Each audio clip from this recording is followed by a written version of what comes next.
नाज़रीन, एक YouTuber Europe से पाकिस्तान में आता है और यहाँ पर भट्टे पर काम करने वाली ये कर्ज में डूबी हुई फैमिली को आजाद करवा देता है।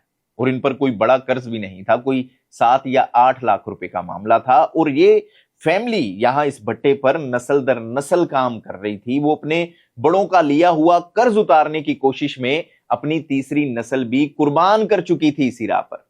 और अफसोस के आज भी हमारे पाकिस्तान में, हमारे इस पंजाब में ये निजाम चल रहा है, जो कि शायद दुनिया मेरे ख्याल में 18वीं या 17वीं सदी में खत्म कर चुकी थी। लेकिन आप देखें कि ये गोरा जो पाकिस्तान आया, इसने एक तो हमारे निजाम का भी पर्दा चाक किया, दूसरा ये कि हमारे यूट्यूबर्स के लिए भी एक शर्मनाक सबक देकर गया।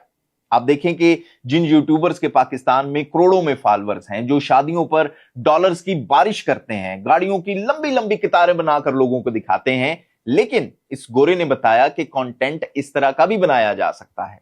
यानी कि वो कंटेंट जो दूसरों को कहीं ना कहीं मोटिवेट करे, किसी की स्टोरी आपके सामने लेके आए, जो किसी की जिंदगी बदलने का मकसद बने।